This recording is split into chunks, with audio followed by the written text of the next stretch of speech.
I, Barack Hussein Obama, do solemnly swear, preserve, protect, and defend the Constitution of the United States. So help you God? So help me God. Congratulations, Mr. President.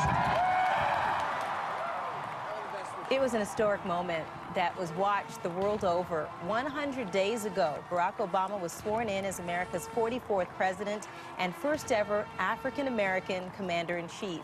Since then, he has become a primetime fixture, selling his stimulus and economic recovery plan to a panicked public.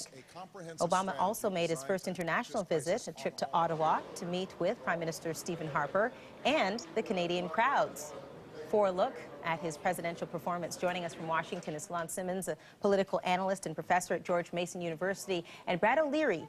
Mr. O'Leary is the author of Audacity of Deceit. Gentlemen, good morning to both of you. Good morning, Marci. Mr. O'Leary, I want to start with you. 100 days in, how's the U.S. president doing?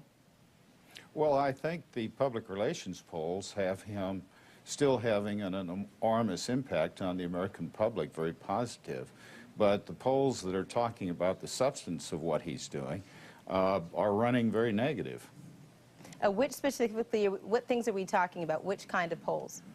Well, first, the Washington Post did a poll on Sunday, and it showed that 14% of the public felt that the stimulus was positive, and 12% of the public thought the stimulus was negative. The rest had no opinions.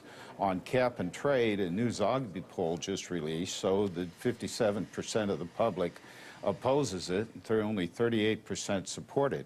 On Eric Holder's plan to introduce new gun laws, 25% of the public are in favor of it, and 57% of the public are opposed to it. So there's, or 75% of the public are opposed to it. On a number of other issues, including the attempt to diversify ownership of radio stations, 60% of the public are opposed to it, and the attempt to diversify talk radio itself, 66% of the public are opposed to it. So if you look at what he's introduced in the first 100 days, those policies are not being supported by the American public. Let me get Mr. Simmons in here. How about it? Is it all style, no substance with U.S. President Obama?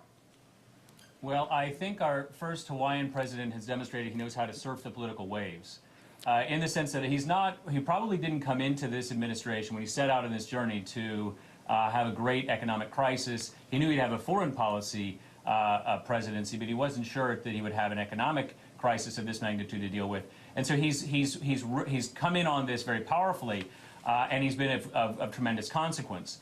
I think that all we need to look at is look at this famous stimulus bill, the ARRA, to see that it's I think that conservatives and liberals will agree, it's a Christmas tree of liberal programs pent up for maybe decades that are now put into this bill, which suggests that there has been a sea change. There's a sense that there is something new, an opportunity for Democrats that has not been there in a long time, and he has taken advantage of it. So too, the Art Inspector transition is a bit of a political earthquake, which shows that small changes in polarization between the parties have resulted in a big change in taking of Art Inspector. On foreign policy, I think what we see is the return of a concern about Machiavelli. Is it better to be loved or feared? He's risking recognition, taking what Machiavelli would have thought of as a risky strategy to rely on others' love of you to move forward. We'll see if that works, and it's not clear. The Taliban in Pakistan are the big test here. And I think that where everyone will agree is that on race relations there has been a tremendous change. I call it the Bob Marley effect. There's a redemption song here where you see in the kiosk where once you would have seen Bob Marley on a T-shirt, now you see Barack Obama. There's a sense of African-American investment and white American pride that is palpable and has transformed politics, whatever happens on the economics or foreign policy fronts. And we'll see what happens in the next 100 days. The U.S. president taking to the airwaves tonight. Gentlemen, thank you both. Thank you.